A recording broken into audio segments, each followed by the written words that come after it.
again. I am Mike and I am the Sports History Collector. Today we feature Athletes at War, Volume 10, World War II for baseball player Morris "Maury" Martin. Maury Martin played the better parts of 10 seasons in the big leagues, but before stepping foot on a major league diamond, Maury was swept up by Uncle Sam at the age of 20 and was plunged into World War II. He entered military service with the Army at Jefferson Barracks, Missouri. He trained at Camp Polk, Louisiana, and was assigned to the 49th Engineer Combat Battalion. In 1943, the 49th were sent to Oran, Algeria in North Africa as part of Operation Torch. Although not involved in combat in North Africa, he was still in a dangerous place for American servicemen, as locals were known to sneak into military barracks and kill servicemen for their possessions. It was scary over there, recalled Martin. In the spring of '44, following an amphibious landing at Sicily, Martin's unit headed to England in preparation for D-Day. The engineers were among the first troops to go ashore at Omaha Beach, Normandy, clearing gaps in beach barricades to make way for the coming assault. Martin was involved in the taking of a key bridge at Saint Marie-Élysée, France, I believe that's pronounced, liberating the port city of Cherbourg, and the battle at St. Lo. It was at St. Lo on July 23, 1944, that Private Martin was hit by shrapnel, suffering wounds in the arm, neck, and hand. It wasn't too bad, he said, and he received a Purple Heart. They just patched me up, and I went right back at it. When the battles would start, you remember how they got started, he said. You remember the noise and the guns and the artillery going off, but then I guess you just block it out of your mind. After everything started, it just goes blank. I don't remember a lot of things. I know it was hell. I remember that. The engineers then advanced through Belgium, where the weather deteriorated drastically. Martin suffered frostbite to his feet. I couldn't hardly walk, he said. They were in such bad shape. Moving into Germany, he was buried alive when the house he was in was shelled. Left for dead, he and two other soldiers clawed their way out and rejoined their battalion. Martin and the 49th ECB later helped capture the Ludendorff Bridge at Remagen, the last bridge standing on the Rhine. It was there that he suffered a bullet wound to the thigh. He was sent back to the hospital at St. Quentin, France, where doctors had planned to amputate his leg. He remembers waking up as a nurse informed him that they were planning to amputate his infected leg. A nurse had later learned that Martin was a ball player and told him he could refuse the operation and instead take a chance on being treated with a still experimental infection-fighting drug, something called penicillin. I don't know, never heard of it, don't think it'll catch on. It took more than 150 shots of penicillin, but I owe that nurse my leg, he said. Once he was able to walk again, Martin was sent to a hospital in Paris for 2 months of convalescence. He was then granted a furlough and shipped home on August 2nd, 1945, his father's birthday. His father often told him that was the best birthday present I ever got in my life. Reflecting on his military service years later, Martin said, "We had a job to do, and we did it. I don't have regrets about the time I missed in baseball. I'm proud of what we did. I'd do it again."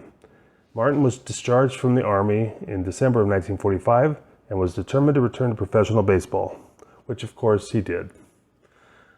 As I said before, Martin played parts of 10 seasons, starting in 1949 with Brooklyn and ending in 1959 with the Chicago Cubs. He ended up with a 38-34 record with a 4.29 ERA. Workmanlike for sure, not terrible, not great, but he definitely, thanks to that nurse, was able to at least play and play pretty well. Now, if part of that story sounds slightly familiar, the part where he and his battalion were working on the bridge, the last remaining bridge in the war over the Rhine, and he got shot, got a Purple Heart. Well, all you need to do is go back to Warren Spahn. Although Warren was not in his battalion, he was in a separate battalion, but basically doing the same job. And they had very similar paths at that point. Anyway, what we have today is a 1954 tops of Maury Martin, and of course it's signed. As you know from previous episodes, I really like the Bowman's from like 49 to 54 or 53. 54 I'm not too crazy about for the most part, but Martin had basically the black and white of the 53, and he had I think the 54 card. Neither one I'm not real happy with the black and whites. I mean, I like them better than I used to, but I didn't really care for them. So looking around, I found the 54 tops, and a lot of people, I've seen a lot of videos of people really love the 54 tops. And I started looking at them, and sure enough, I fell in love with them. And this one is an exceptional example. Just not completely greatly centered, but not bad. And the background orange with the green background of the logo, the dark blue of the hats. I just love the facial expression that Maury Martin has on this. He's just like he's glad to be there, and the separate photo of him pitching, and of course the blazing blue, sharp blue autograph just makes this card just really special. I know I say that about a lot of the cards, and I guess as I get cards, they all become part of the family, as it were. Anyway.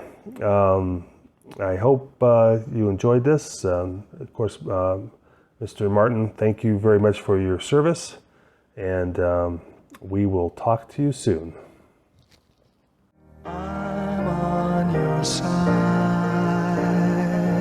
Oh, when times get rough